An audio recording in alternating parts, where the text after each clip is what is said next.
Hello student, welcome back to the KD classes. मैं कुलदीप यादव और previous lecture में आप लोगों ने पढ़ा एरिया वेक्टर और इलेक्ट्रिक फ्लक्स के बारे में। आज कुछ न्यूमेरिकल देखेंगे फ्लक्स से रिलेटेड। पहला है, जैसे मान लीजिए कोई आपका प्लेन सरफेस है, इस प्लेन सरफेस से इलेक्ट्रिक फील्ड लाइन पास कर रही है, इलेक्ट्रिक फील्ड लाइन पास कर रही है, तो इससे कितना फ्लक्स या इस प्लेन से रिलेटेड कितना फ्लक्स है। तो हम फ्लक्स का फार्मूला पढ़ चुके हैं। फाई ई बराबर होता है ई इंटू ए डॉट प्रोडक्ट होता है। फाई ई बराबर होता है ई ए कॉस थीटा। अगर इसके एरिया वेक्टर की बात करें, इसका एरिया वेक्टर इस प्लेन सरफेस के परपेंडिकुलर डायरेक्शन में होगा। मान लीजिए ये एरिया वेक्टर है। एरिया वेक्टर और इलेक्ट्रिक फील्ड के बीच का जो एंगल है, हमें देखेंगे आप थीटा बराबर जीरो, तो रखेंगे वैल्यू इंटू ए कॉस जीरो। कॉस जीरो का मान 1 होता है, क्या फाई ई बराबर हो जाएगा ई इंटू ए।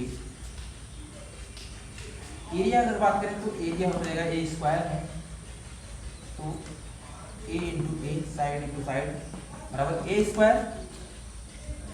वैल्यू पुट करेंगे, फाई ई बराबर हो जाएगा ई इंटू ए स्क्वायर।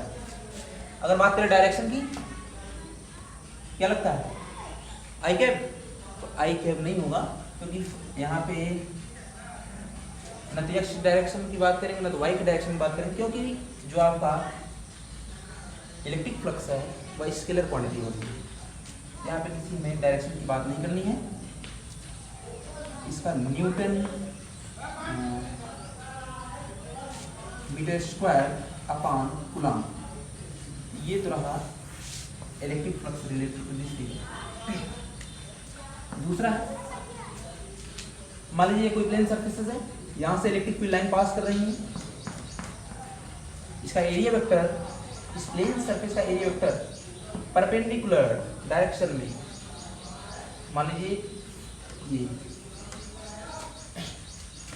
ये जेड डायरेक्शन की बात अगर हम करें, उस हिसाब से एरिया वेक्टर परपेंडिकुलर डायरेक्शन बाहर की तरफ होगा। और फील्ड लाइन जो पास कर रही हैं वो इस प्रकार से पास कर रही हैं, तो मेकिंग 90 डिग्री, मेकिंग 90 डिग्री। इनके बीच का एंगल जो बना है वो क्या बना है? 90 डिग्री। और 90 डिग्री। या हम कहें जो फील्ड लाइन पास कर रही है, जैसे मान लीजिए कोई आपका प्लेन सरफेस है, फील्ड लाइन ऐसे पास कर रही है, lie in the plane. Field line क्या है? Lie in the plane. वो इस प्लेन में लाई कर रही हैं, उसी को टच करते हुए जा रही हैं, न कि उसमें पास हो रही हैं। तो एंगल कितना बन रहा है? थीटा बराबर 90 डिग्री। तो फाई बराबर यहाँ से रहेगा, फाई बराबर ई डॉट ए ये cos थीटा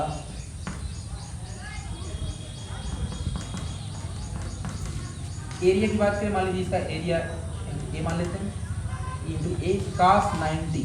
cos 90 का वैल्यू जो होता है cos 90 वह 0 होता है, तो फाई ई बराबर यहाँ से हो जाएगा 0।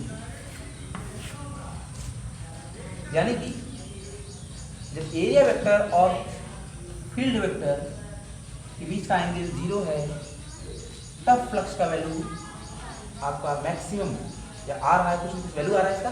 इसमें अगर एरिया वेक्टर और फील्ड वेक्टर के बीच का एंगल 90 डिग्री है, तो फ्लक्स का वैल्यू 0 हो जाएगा। तो वीडियो को पॉज करके इसको आप नोट कर लें।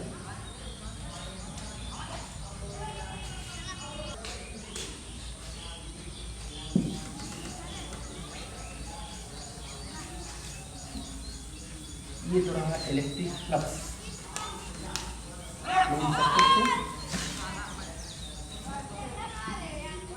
एक क्वेश्चन और देखते हैं, थर्ड क्वेश्चन देखते हैं। मान लीजिए कोई एक सर्कुलर आपका प्लेन है,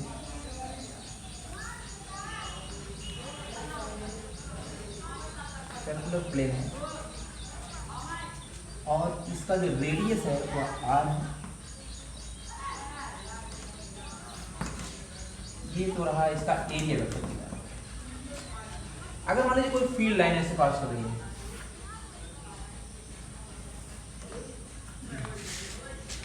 मेकिंग 30 डिग्री, इसका फ्लक्स क्या होगा? वीडियो को पॉज करके एक बार आप कोशिश करिएगा। ठीक है, देखते हैं यहाँ पे थीटा क्या है, थीटा बराबर 30 डिग्री। अगर इस क्वेश्चन को हम सॉल्व करें फाई बराबर, तभी आपने इलेक्ट्रिक फ्लक्स का फार्मूला पढ़ा है, फाई बराबर होता है ई डॉट ए, या फाई ई बराबर हो जाएगा E dot A cos theta. Theta का वैल्यू अगर हम 30 रखें तो ई ए कॉस 30, और 30 का वैल्यू होता है √30 इंटू ए। क्योंकि सर्कुलर है, इसका एरिया क्या होगा, पाई आर स्क्वायर, तो E into pi are square into √30, क्योंकि कॉस 30 का वैल्यू होता है √3/2। क्योंकि ऐसी गलती बहुत सारे लोग करते हैं, ऐसे क्वेश्चन आराम से लगा देते हैं। क्योंकि थीटा जो है हमने क्या लिया 30, और थीटा हम कंसीडर करते हैं वेक्टर ई और वेक्टर ए के बीच का एंगल की बात करते हैं। तो ऐसी गलती आप लोग करिएगा नहीं, ये क्वेश्चन ऐसा नहीं लगेगा। इसका एंगल की बात करते हैं, इस एंगल के बीच में कितना बनेगा इसका एंगल 60,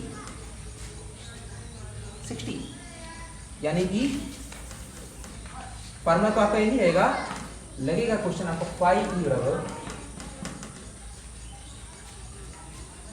बराबर हो जाएगा ई इंटू ए कॉस 60 हो जाएगा, क्योंकि एरिया वेक्टर और इलेक्ट्रिक फील्ड के बीच का एंगल 60 है। क्वेश्चन थोड़ा सा घुमा देगा, आपको रेडियस और इसके बीच में एंगल दिया गया है, और ज़्यादातर लोग इसी में फॉल्ट कर देते हैं और वही वैल्यू रख देते हैं थीटा बराबर। जबकि हमें कंसीडर क्या करना है, एरिया वेक्टर और इलेक्ट्रिक फील्ड वेक्टर के बीच का एंगल लेना है। तो फाई ई बराबर हो जाएगा ई ए कॉस थीटा 60, तो फाई ई ए क्योंकि सर्कुलर, तो हो जाएगा pi are square into cos 60। Cos 60 का मान जो होता है वह होता है 1/2। यहाँ पे ब्रैकेट लिखा है cos 60 1/2, पुट कर दीजिए वैल्यू इंटू 1/2। ये question 1/2 into pi are square, ये करेक्ट मेथड है, रॉन्ग मेथड है। इसको आप इस ढंग से लगाने का प्रयास न करें, क्योंकि कॉन्सेप्ट आपको बिल्डअप होना चाहिए। हमें चाहिए कौन सा एंगल, एरिया वेक्टर और इलेक्ट्रिक फील्ड वेक्टर के बीच का एंगल चाहिए, थीटा बराबर 60। ओके, नोट करें इसको।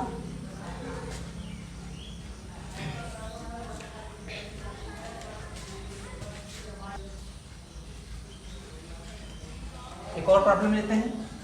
मान लीजिए ये x डायरेक्शन, y और ये z।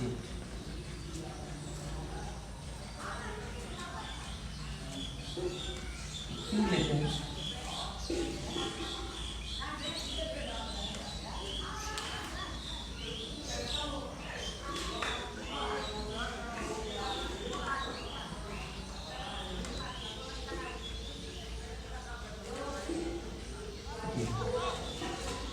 मान लीजिए इस क्यूब से इलेक्ट्रिक फील्ड लाइन पास कर रही है। इलेक्ट्रिक फील्ड लाइन जो पास कर रही है वो इस डायरेक्शन में है, इसको हम डिनोट कर सकते हैं E इक्वल टू, मान लीजिए दिया गया है E नॉट I कैप, यानी इसका डायरेक्शन I कैप, क्योंकि क्या होता है x के along unit vector I cap होता है, y के along unit vector j cap होता है, और z के along unit vector k cap होता है। अगर E बराबर E नॉट I कैप दिया गया है, आप तुरंत आप समझ जाएंगे कि I अर्थात x के अलोंग यूनिट वेक्टर दिया गया है, it means electric field is in the direction of x। X के डायरेक्शन में इलेक्ट्रिक फील्ड दिया गया है, यानी जा रही है। अब यहाँ से फ्लक्स निकालना है। अब यहाँ क्वेश्चन ऐसे दे देगा, find the electric flux, find the electric flux through the each face. ऐसे क्वेश्चन दे देगा। तो कितने फेसेस हैं? 6 फेसेस। पहला या तो फर्स्ट है, दूसरा है, इसको हम ले लेते हैं इधर का, तीसरा है, नीचे वाले को हम ले लेते हैं, ये चौथा पार्ट है, पीछे वाले को पांचवा ले लेते हैं और सामने वाले को छठा। आप समझ सकते हैं इसे। हमने क्या लिया? इस फेस को फर्स्ट लिया, ऊपर वाले फेस को दूसरा लिया, इस वाले फेस को थर्ड और नीचे वाले फेस को फोर्थ, और सामने 5, उसके पीछे वाले को 6, पूरे 6 फेसेस हैं। तो कह रहा है find the electric flux, find the electric flux through each face. प्रत्येक फेस से गुजरने वाला इलेक्ट्रिक फ्लक्स क्या होगा। तो सबसे पहले फर्स्ट की बात करते हैं। आप फार्मूला जानते हैं, पाई बराबर होता है E इंटू ए डॉट प्रोडक्ट, या हम कह सकते हैं पाई E इंटू ए कॉस थीटा। तो सबसे पहले पहला हम निकालते हैं, φ1 की बात करते हैं। इसका इस सरफेस का एरिया वेक्टर की बात करें, एरिया वेक्टर होगा परपेंडिकुलर डायरेक्शन बाहर की तरफ जो एरिया वेक्टर होगा परपेंडिकुलर डायरेक्शन में। क्लोज सरफेस है तो φ1 बराबर हो जाएगा E इंटू ए। आप ध्यान से देखें, इसका एरिया वेक्टर ये है।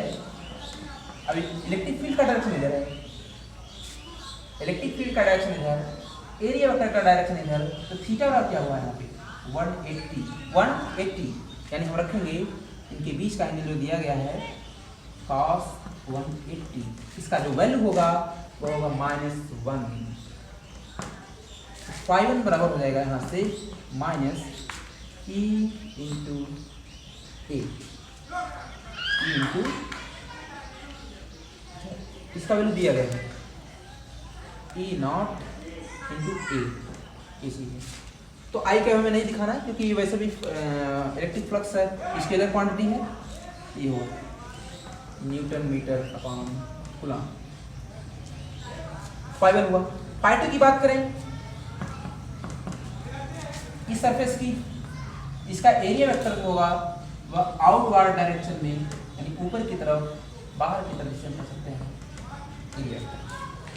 और यहाँ से पास करने वाली फील्ड लाइन पास कर रही है, एस्ट के डायरेक्शन में है और ये ऊपर की तरफ है। इसका मतलब यहाँ से जो फील्ड लाइन अगर ऐसे पास कर रही होगी तो उनके बीच का एंगल क्या होगा 90 डिग्री। थीटा बराबर यहाँ पर 90 डिग्री दिया गया है, तो हम कह सकते हैं E इंटू ए cos 90, और cos 90 मान 0 होता है तो φ2 मान क्या हो जाएगा 0। आते हैं φ3 की तरफ।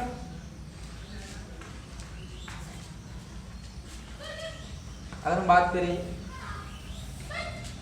φ3 E इंटू ए cos थीटा, तीसरा सरफेस, इससे बाहर की तरफ एरिया वेक्टर और फील्ड भी इधर ही जा रही है एक्स के डायरेक्शन में। इनके बीच का एंगल यानी इलेक्ट्रिक फील्ड और area vector is in the same direction, so theta will be 0, यानी φ3 बराबर हो जाएगा E इंटू ए cos 0, और cos 0 मान 1 होता है तो φ3 हो जाएगा यहाँ पे, चूंकि E का वैल्यू दिया गया है E0 और A। अगर हम वैल्यू इस ठीक है, तो ये तो φ3 हुआ। एक्चुअल में ये निकल रहा है ऐसे, φ बराबर हो जाएगा E डॉट ए होता है तो हम अगर इसको रखेंगे एज ए वेक्टर कंडीशन में दिया गया है तो ई नॉट आई हो जाएगा, डॉट के साथ एरिया जब रखेंगे, एरिया भी एक प्रकार से एक्स के डायरेक्शन में है, तो आई कैप, तो आई डॉट आई बराबर 1 हो जाता है, तो वहाँ से ये बराबर ए ऐसे होगा। हम वहाँ पर डायरेक्टली ई का मैग्नीट्यूड रखते हैं, ई नॉट और ए, तो इस हिसाब से। 5 4 की बात करें, फोर्स सरफेस इसका डायरेक्शन डाउनवर्ड जो कि क्या है परपेंडिकुलर है, बाहर की तरफ है, और यहाँ से फील्ड लाइन पास हुई इधर, डायरेक्शन तो एक्स आई कैप अर्थात एक्स के लॉन्ग डायरेक्शन है, यहाँ पे थीटा बराबर क्या हो जाएगा 90 डिग्री, अर्थात 5 4 बराबर क्या हो जाएगा 0, cos 90 0। अब बात करते हैं 5th और 6th सरफेस की। इलेक्ट्रिक यहाँ इसका सरफेस बाहर तक इधर निकलेगा, तो बाहर तरफ जब निकलेगा तो इलेक्ट्रिक फील्ड किधर जा रही है इधर, और एरिया वेक्टर बाहर की तरफ, उनके बीच का एंगल क्या होगा 90 डिग्री, यानी और वही काम पीछे की भी होगा। जो 6th सरफेस होगा उसका एरिया वेक्टर उसके पीछे परपेंडिकुलर डायरेक्शन में, और फील्ड जा रही है इधर, तो अर्थात दोनों के लिए थीटा 90 डिग्री होगा, तो 5 और 6 फ्लक्स 5वें और 6वें सरफेस के लिए क्या होगा सेम होगा, क्योंकि थीटा 90 डिग्री बन रहा है, इस वजह से यहाँ पे आपका जो हो जाएगा 0 हो जाएगा। अगर हम नेट फ्लक्स की बात करें, यानी फाई नेट की बात करें, यहाँ हो जाएगा phi 1 phi 2 plus phi 3 dot dot dot अब फाई 6 ऐसे सबका वैल्यू इसमें रख देंगे, सबका वैल्यू रखेंगे। फाई 1 का वैल्यू हमारा आया है यहाँ पे minus E not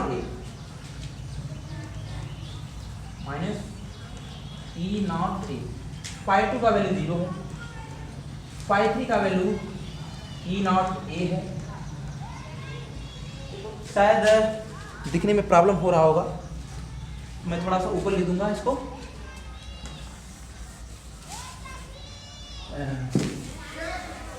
net flux phi net phi 1 plus phi 2 dot dot dot up to phi 6 तक इसको ऐड कर देंगे। फाई 1 का मान आया है ई नॉट ए, और फाई 2 का वैल्यू 0, फाई 3 का वैल्यू हमने निकाला है यहाँ पे, वो है ई नॉट ए, और बाकी जितने हैं फाई 4 फाई 3 फाई 6 सब 0 है। आप देखेंगे फाई नेट जो है अगर ऐड करेंगे तो ये भी कट जाएगा, फाई नेट क्या होगा 0, नेट फ्लक्स जो हो जाएगा वो क्या होगा 0। किसी भी क्लोज सरफेस में अगर इलेक्ट्रिक फील्ड पास कर रही है, अगर उसमें कोई चार्ज नहीं है, तो उसका जो नेट फ्लक्स क्या होगा यहाँ पे 0 हुआ, जोड़ कर मैं देखा। तो इसको नोट करें, वीडियो को पॉज कर। एक लास्ट क्वेश्चन लेते हैं, एक्स का वाई और जेड। मान लीजिए ये आपका कोई क्यूब है,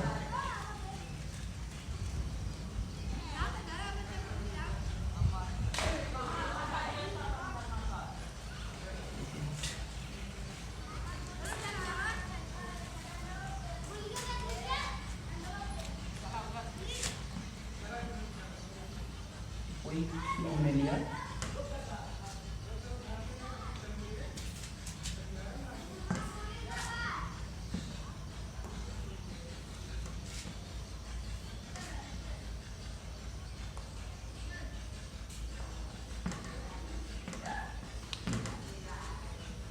ए है, ई स्पेसेस ए, इसका मतलब यहाँ से डिस्टेंस दे रखा है x बराबर ए, यहाँ से डिस्टेंस दे रखा है x बराबर ए,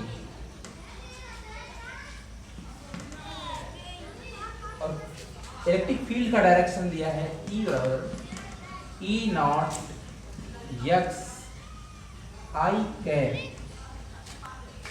ऐसे क्वेश्चन दे देगा और पूछ देगा फाइंड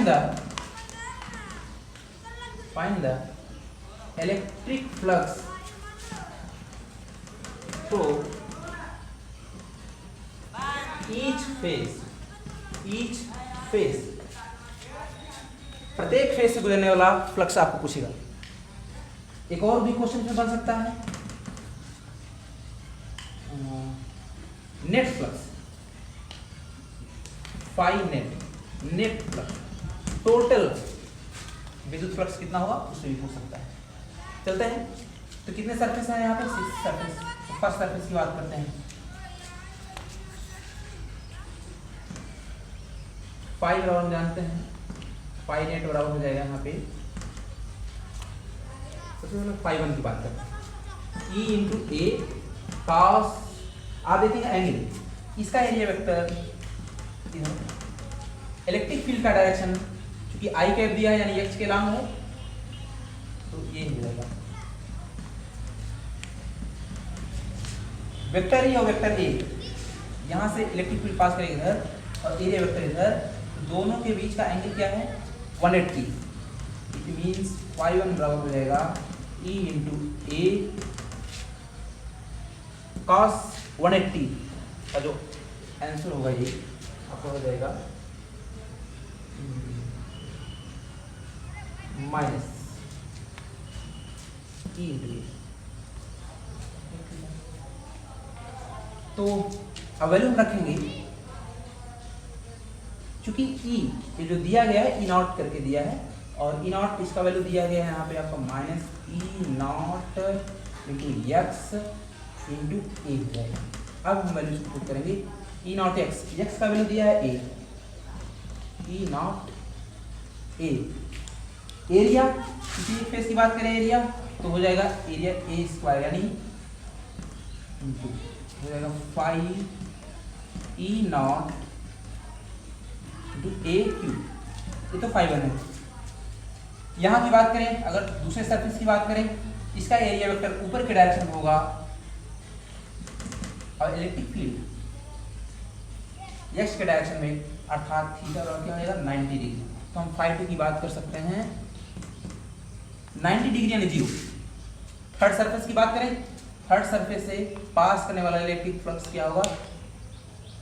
इसका एरिया वेक्टर बाहर की डायरेक्शन में, इलेक्ट्रिक फील्ड के डायरेक्शन में है, अर्थात थीटा बराबर क्या है यहाँ पे 0 है। हम लिख सकते हैं फाई 3 बराबर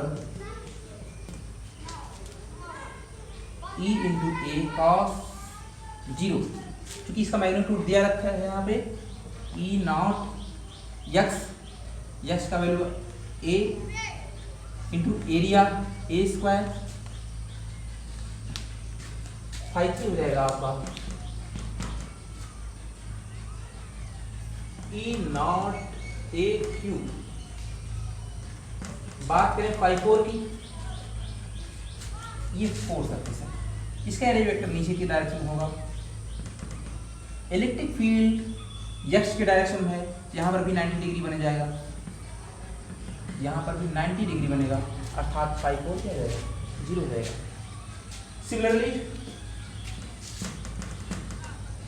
फ्लक्स पांचवें सरफेस से और इलेक्ट्रिक फ्लक्स छठवें सरफेस से एरिया आपस में बराबर होंगे, इनका डायरेक्शन अगर फिफ्थ सरफेस की बात करें बाहर, एरिया वेक्टर इलेक्ट्रिक फील्ड का डायरेक्शन एक्स के डायरेक्शन में है, तो एंगल दोनों के बीच में 90 डिग्री होगा, ये क्या होगा? सिक्स सरफेस के लिए भी 0 होगा क्योंकि एरिया वेक्टर पीछे का डायरेक्शन होगा और इलेक्ट्रिक फील्ड का डायरेक्शन एक्स के डायरेक्शन में है, 90 डिग्री बनेगा, इस वजह से दोनों का वैल्यू क्या हो जाएगा? 0 हो जाएगा 90 डिग्री की वजह से।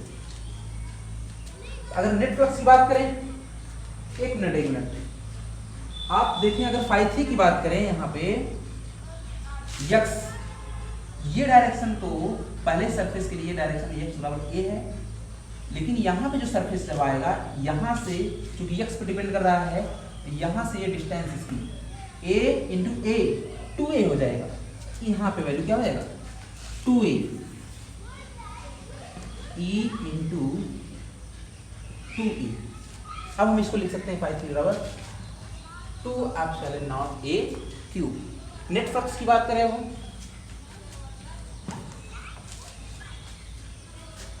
फाई नेट की बात करें,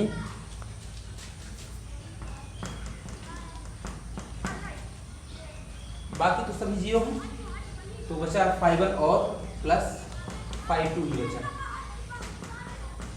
जोड़ देंगे हम फाई 6 तक।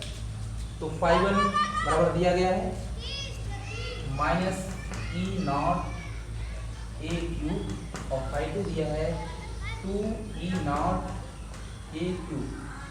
बाकी सभी जीरो हैं, बाकी सभी जीरो। इसको ऐड करेंगे तो फाई नेट आ जाएगा लास्ट में, प्लस माइनस कैंसिल हो जाएगा तो बचेगा केवल ई नॉट ए क्यूब। ये रहा net flux through this cube. तो ठीक है, आज तो हम बस यहीं तक, नेक्स्ट वीडियो मिलेंगे। अगर वीडियो आपको अच्छा लगा होगा तो कमेंट बॉक्स में ज़रूर लिखिएगा। ठीक है, ओके, थैंक्स सो मच।